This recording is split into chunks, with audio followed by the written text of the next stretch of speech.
भाजपा के नेता कभी आतंकवादी कहते हैं, कभी उन्हें चीन और पाकिस्तान का एजेंट कहते हैं, कभी उन्हें दलाल कहते हैं, न जाने क्या क्या कहते हैं। और बीजेपी के द्वारा इस पूरे संघर्ष को, इस फार्मर मूवमेंट को बदनाम करने के लिए, इसे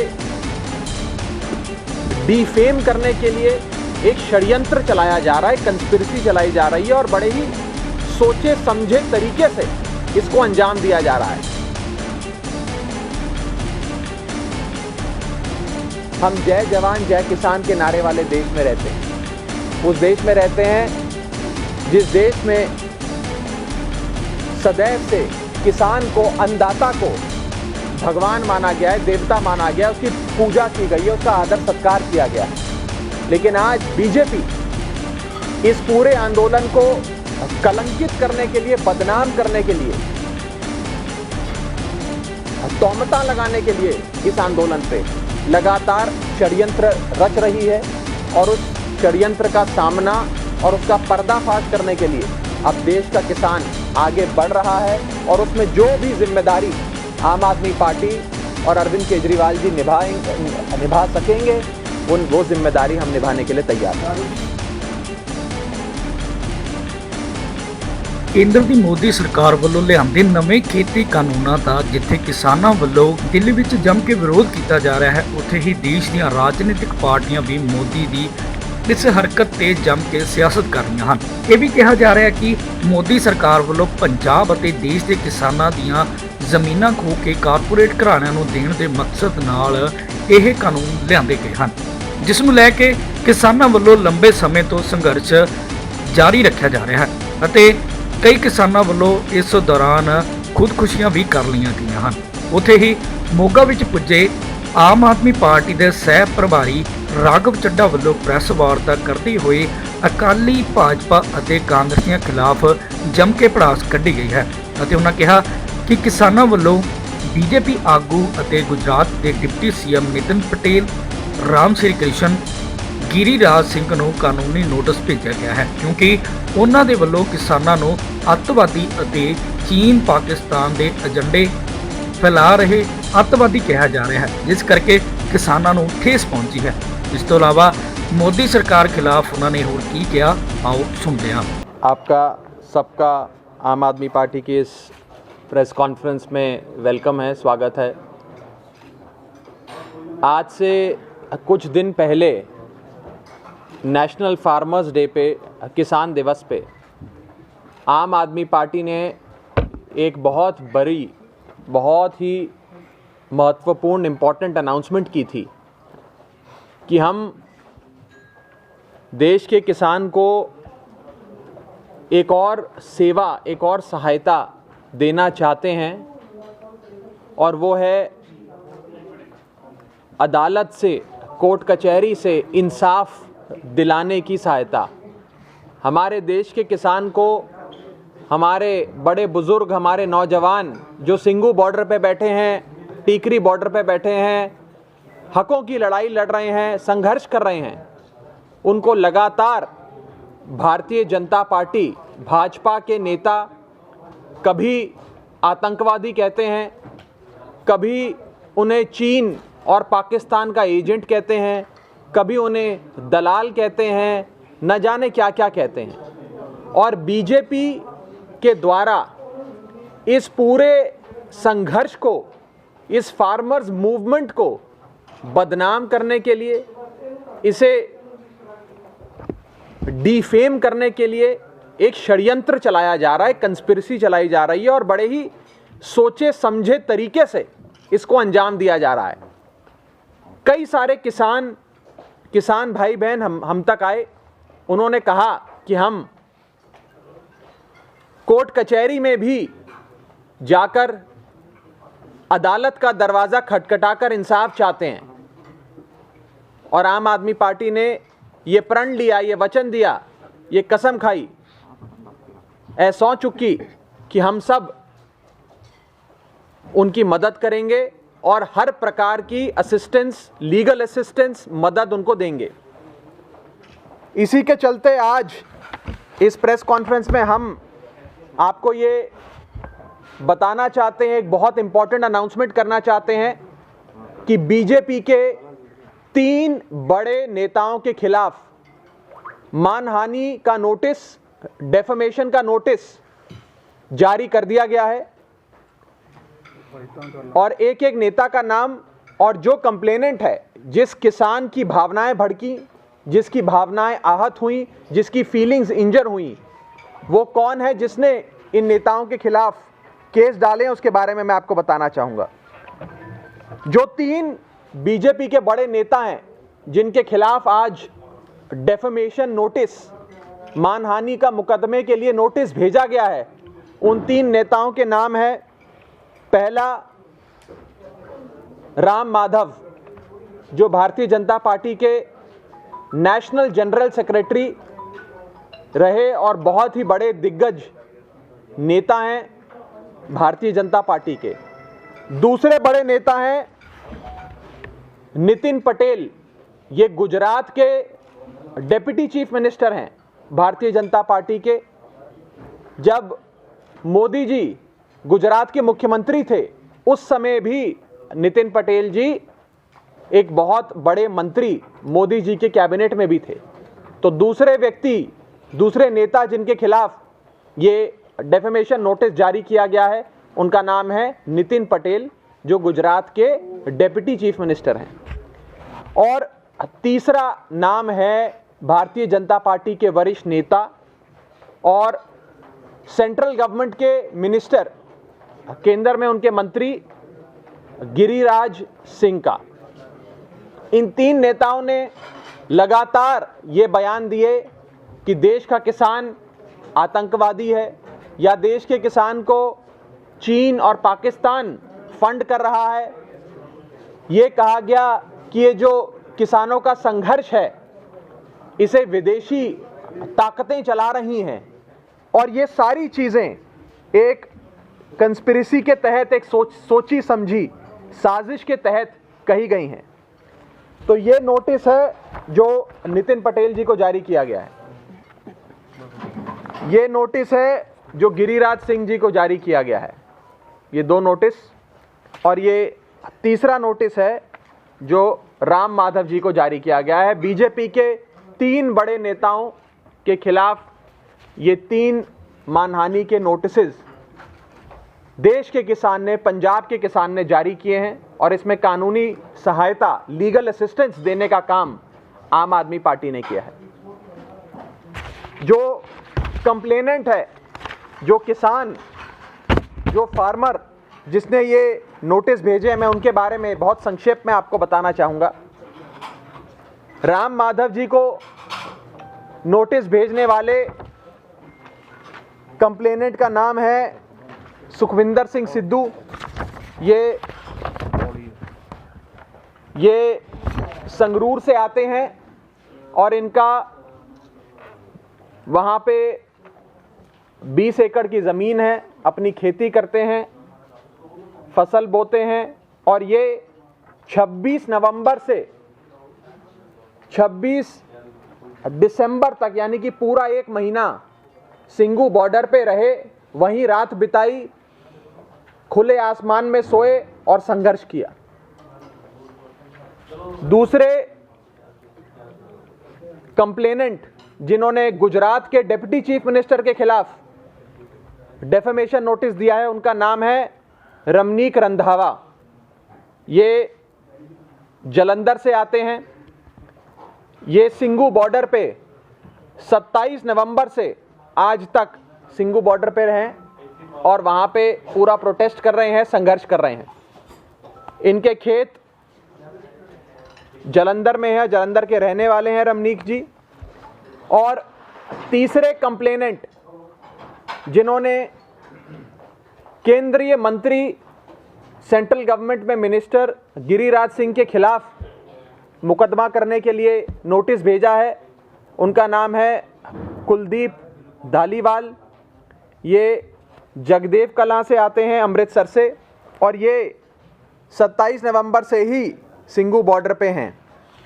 ये 3 ऐसे कंप्लेनेंट्स हैं, ऐसे किसान हैं जो खेती करते हैं, जो खुद वो और उनका पूरा परिवार खेती करता है और जो पहले दिन से इस आंदोलन में शरीक रहे, सिंगू बॉर्डर पे संघर्ष करते रहे। आम आदमी पार्टी, हमारी पार्टी, हमारे मुखिया अरविंद केजरीवाल लगातार देश के किसान को सेवा देकर उनके इस दुख दर्द में अपना एक छोटी सी पहल करते हुए उनके दुख दर्द को कम करने की नजर आ रहे हैं। एक सेवादार की भूमिका में लंगर से लेकर कंबल तक की सेवा सिंगू बॉर्डर पे दी गई। उसके बाद पानी से लेकर शौचालय की व्यवस्था और सेवा वहां दी गई। आज से 3-4 दिन पहले आपने देखा कि केजरीवाल साहब ने सिंगू बॉर्डर पे वाईफाई तक की सेवा शुरू करी, क्योंकि देश के किसान ने, हमारे बड़े बुजुर्गों ने, नौजवानों ने हमें बताया कि वहाँ सिग्नल बड़ा कमज़ोर है, घर वालों से बात नहीं हो पा रही है, तो हमने वहाँ फ्री वाईफाई हॉटस्पॉट लगवा दिए। और अब एक नई सेवा जो केजरीवाल साहब और उनकी आम आदमी पार्टी शुरू कर रही है, की गई है, उस सेवा का नाम है ये लीगल असिस्टेंस, जिसके तहत आज हम देश के किसान की मदद करेंगे इन भारतीय जनता पार्टी के नेताओं को सबक सिखाने के लिए और इन भारतीय जनता पार्टी के नेताओं के खिलाफ कानून से इंसाफ लेने के लिए, अदालत से इंसाफ लेने के लिए, पूरी कानूनी कार्रवाई करने के लिए। बस एक आखिरी बोल रहा हूँ, हमारे देश के किसान को लगातार कभी इन्हें आतंकवादी कहा जाता है, कभी इन्हें चीन पाकिस्तान का एजेंट कहा जाता है। हम जय जवान जय किसान के नारे वाले देश में रहते हैं, उस देश में रहते हैं जिस देश में सदैव से किसान को, अन्नदाता को भगवान माना गया है, देवता माना गया है, उसकी पूजा की गई है, उसका आदर सत्कार किया गया है। लेकिन आज बीजेपी इस पूरे आंदोलन को कलंकित करने के लिए, बदनाम करने के लिए, तौमता लगाने के लिए इस आंदोलन पे लगातार षड्यंत्र रच रही है और उस षड्यंत्र का सामना और उसका पर्दाफाश करने के लिए अब देश का किसान आगे बढ़ रहा है और उसमें जो भी जिम्मेदारी आम आदमी पार्टी और अरविंद केजरीवाल जी निभा सकेंगे, वो जिम्मेदारी हम निभाने के लिए तैयार हैं। राघव जी, ये जो 3 कंप्लेंट आपने बताए हैं, ये 32 किसान जथेबंदियों से रिलेटेड है या उनसे हटके है? देखिए, यहाँ कहीं ना कहीं राजनीति से प्रेरित नहीं, मैं इसे जथेबंदियों से नहीं देख रहा। मैं ये कहना चाहता हूं कि ये 3 कंप्लेनेंट जो हैं, जो ये मानहानि का मुकदमा दर्ज कराते हैं, दर्ज कराने से पहले नोटिस देते हैं, ये 3 पंजाब के लोग हैं, पंजाब का किसान है, सालों से इनका परिवार खेती कर रहा है, किसानी कर रहा है और ये शुरू से सिंगू बॉर्डर पे आंदोलन भी कर रहे हैं और इनकी भावनाएं आहत हुई हैं जब ये कहा जाता है कि सिंगू बॉर्डर पे बैठा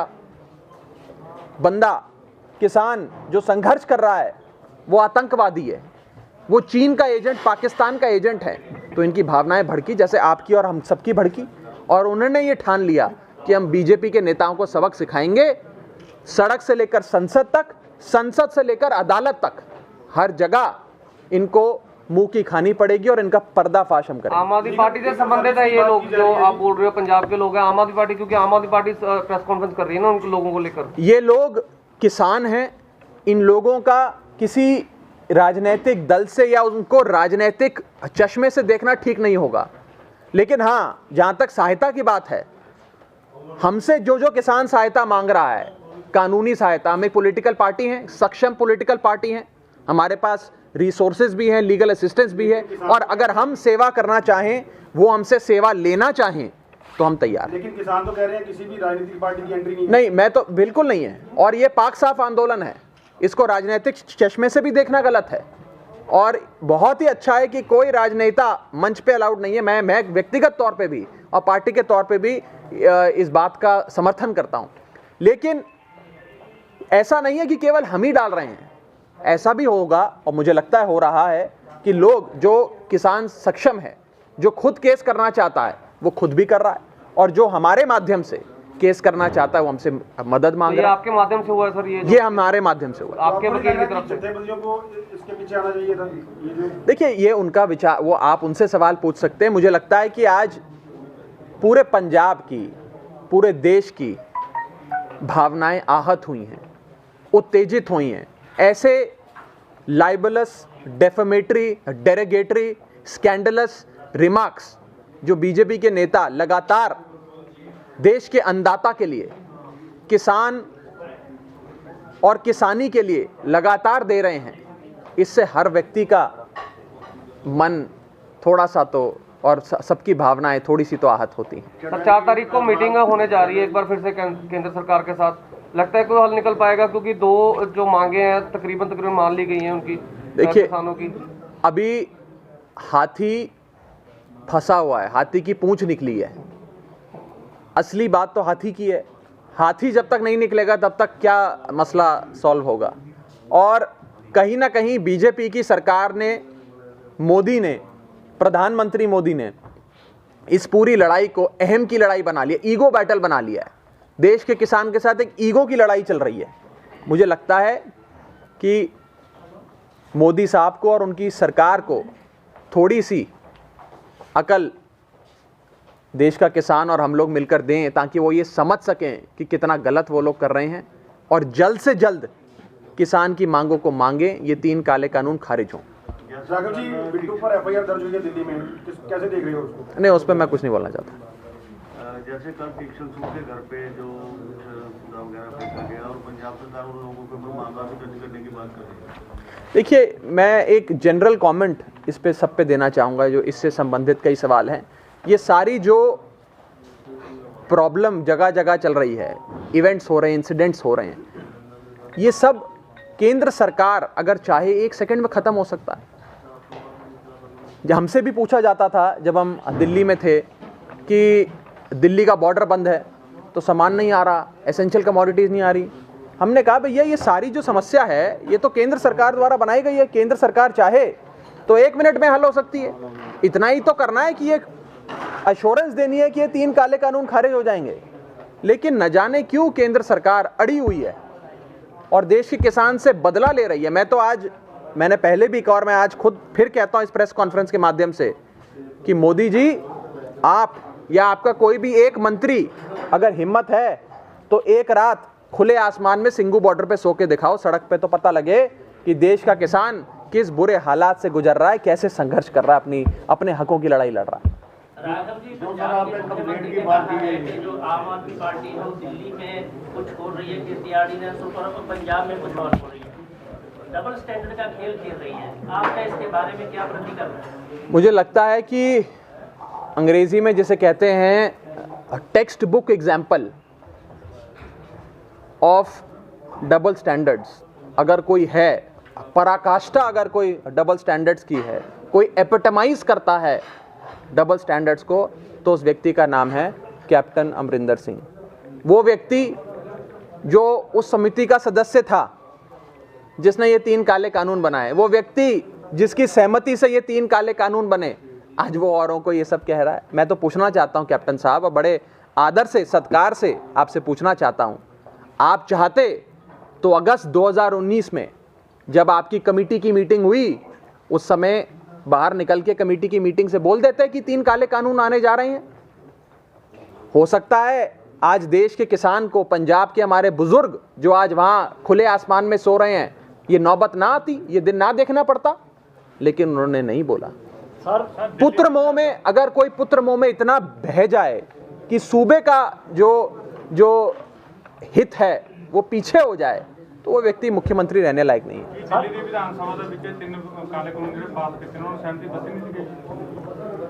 दिल्ली में 3 काले कानूनों को फाड़कर मुख्यमंत्री अरविंद केजरीवाल जी ने ये साबित किया कि हम देश के 62 करोड़ किसान के साथ हैं। उससे पहले तो पास किया। मैं आ जाता हूँ, मैं उसी पे आ जाता हूँ, उसी बात। केंद्र सरकार द्वारा प्रपोज किया गया कानून और पार्लियामेंट द्वारा पास किया गया कानून, जिस पे पार्लियामेंट की मोहर लग जाती है, राष्ट्रपति हस्ताक्षर कर देता है, वो पूरे देश भर में लागू होता है। मैं आपको एग्जांपल देता हूं। मैं पेशे से चार्टेड अकाउंटेंट हूं। हम इनकम टैक्स के कानून को खूब पढ़ते हैं दिन रात। इनकम टैक्स का कानून जब केंद्र सरकार लाई और पार्लियामेंट ने मोहर लगाई, उसे पास किया, तो वो पूरे देश भर में लागू हो गया। किसी राज्य के पास ये शक्ति नहीं होती कि खड़ा होकर बोले कि मैं केंद्र के कानून को लागू नहीं होने दूंगा। अगर ऐसा होता, अगर राज्य के पास ये पावर होती, तो आज पंजाब का किसान कैप्टन साहब के महल के बाहर बैठा होता और बोल रहा होता कि महाराजा इन 3 काले कानूनों को मत लागू कर देना हमारे सूबे में। ऐसा नहीं है, क्योंकि मैं आ रहा हूं, उसी पे आ रहा हूं, मैं उसी का जवाब दे रहा हूं। तो वो 3 काले कानून, मैं वही आप ही का जवाब दे रहा हूं। वो 3 काले कानून पूरे देश भर में लागू हो गए। पंजाब में भी लागू हैं, दिल्ली में भी लागू हैं, हरियाणा में भी लागू हैं, राजस्थान में भी क्योंकि ये केंद्र का कानून है। किसी राज्य के पास ये शक्ति नहीं है। अगर ऐसा होता तो आज दिल्ली का किसान मुख्यमंत्री अरविंद केजरीवाल जी के घर के बाहर बैठा होता, पंजाब का किसान कैप्टन साहब के घर के बाहर बैठा होता, हरियाणा का किसान खट्टर साहब के घर के बाहर बैठा होता, यूपी का किसान योगी आदित्यनाथ के घर के बाहर बैठा होता। लेकिन देश का किसान ये जानता है कि ये केंद्र का कानून है। केंद्र का कानून पूरे देश भर में लागू हो जाता है और उसे लागू होने से रोकने की शक्ति किसी के पास है तो वो प्रधानमंत्री मोदी के पास है। आगे जी का सवाल छोड़ो यार। दिल्ली धरने दौरान 40 ਤੋਂ ਜ਼ਿਆਦਾ शहीद हो चुके हैं किसान कि ਇਹਨਾਂ ਦੇ ਖਿਲਾਫ ਭਾਜਪਾ ਨੂੰ ਜ਼ਿੰਮੇਵਾਰ ਠਹਿਰਾਉਣ ਤੇ ਕਾਰਵਾਈ ਹੋਣੀ चाहिए कि नहीं होनी कानूनी नोटिस। देखिए जिस तरह हम तुसी 40, मैं बता देता हूँ, सही आंकड़ा 45 है। 45 किसान शहीद हो गए इस आंदोलन में। मैं पूछना चाहता हूँ इन 45 मौतों का, शहादत का जिम्मेदार कौन है? जी मैं यही गल कह रहा भी उन्होंने कार्रवाई होनी चाहिए भाजपा ते कि नहीं होनी चाहिए। देखिए मैं मौत का जिम्मेवार ठहराने मैं आम आदमी पार्टी का सदस्य होने के नाते पर्सनली मेरा ये मानना है कि इन 3 ये जो 45 शहादतें हुई हैं, मौतें हुई हैं, इसके लिए अगर कोई जिम्मेदार है तो प्रधानमंत्री मोदी जिम्मेदार है। इसमें कोई दो राय नहीं। कि फिर उन्होंने मामला दर्ज होना चाहिए कि नहीं? कानून उनका, पुलिस उनकी, लेकिन हम तो ये मांग करते हैं कि होना चाहिए। इनके सारे मंत्रियों पे होना चाहिए, उनसे सवाल पूछे जाने चाहिए। आज देश का किसान 1.5 महीने से लगभग, अब तो 1.5 महीना होने को जा रहा है, सिंगू बॉर्डर पे बैठा है, टीकरी बॉर्डर पे बैठा है, इस खुले आसमान में 1 डिग्री टेम्परेचर में। अभी सुनने में आ रहा है वहाँ बारिश भी हो रही है, बारिश में बैठा है किसान इतनी ठंड में। तो मोदी साहब अपना एक मंत्री तो भेजे वहाँ, वो 2 घंटा बैठ के दिखाए खुले आसमान में, पता लग जाए। सरकार कह रही है कि ये कानून रद्द नहीं होंगे। अगर रद्द करते हैं तो आने वाले दिनों में एजिटेशन ऐसे और भी देखने को मिल सकते हैं। और दूसरी तरफ बात की जाएगा 2022 की विधानसभा चुनाव की, तो आम आदमी पार्टी तो अपना बेस बना रही है पंजाब में, चाहे अकाली दल है या कांग्रेस है, कोई भी पार्टी है, तो किसानों को कंधे पर रख के वो चलाने की कोशिश कर रही है, अपना बेस बना रही है इस हिसाब से। देखिए मैं इस आंदोलन को तो राजनीति से नहीं देखता, लेकिन जहाँ तक आपने पॉलिटिकल पार्टियों की बात करी, कैप्टन साहब के बारे में तो मैंने बताया कि वो तो सबसे बड़े, मैं कहूँ text book example of double speak, double standards निकले। वो चाहते तो अगस्त 2019 में आगाह कर सकते थे देश को, बल्कि उन्होंने तो अपनी सहमति दे डाली इन 3 काले कानूनों के बनाने के हक में। और जहाँ तक बाकी पार्टियों का सवाल है पंजाब की, बीजेपी का तो सुपड़ा साफ है, लोग नफरत करते हैं। और अकाली दल वो पार्टी जो सदैव से, शुरू से बीजेपी के साथ रही। जब इस कानून की बात हुई उस समय भी बीजेपी के साथ थे, जब इस कानून का ड्राफ्ट बना उस समय भी बीजेपी के साथ थे, जब ये कानून कैबिनेट में आया उस समय भी बीजेपी के साथ थे, जब ये कानून कैबिनेट में पास हो गया तो भी बीजेपी के साथ थे, ये कानून लोकसभा में आया तो भी बीजेपी के साथ थे, लोकसभा में पास हुआ तो भी बीजेपी के साथ थे, राज्यसभा में गया तो भी बीजेपी के साथ थे, राज्यसभा में पास हुआ तो भी बीजेपी के साथ थे। ये तो सारा समय अकाली दल भाजपा के साथ था। वो तो जब किसान जत्थेबंदियां इनके घर के बाहर बैठ गईं और इनका घर से निकलना मुश्किल हो गया तो इन्हें समझ में आया और बड़े दिल पे पत्थर रख के भारी मन से इन्होंने एक टेम्पररी डिवोर्स बीजेपी के साथ किया है। अकाली दल, मेरा अपना ये मानना है, मैं कोई बहुत बड़ा नेता नहीं हूँ, मेरी छोटी सी राजनीतिक समझ है, छोटा सा अनुभव है, लेकिन मुझे नहीं लगता कि अकाली दल से ज़्यादा हेटेड पॉलिटिकल पार्टी कोई इस देश में है। अगर एक अवार्ड मिलना चाहिए मोस्ट हेटेड पॉलिटिकल पार्टी का तो वो अकाली दल को मिलना चाहिए। ਪ੍ਰਾਈਮ ਦੇ ਲਈ ਮੋਗਾ ਤੋਂ ਨਵੀਨ ਗੋਇਲ ਦੀ ਰਿਪੋਰਟ।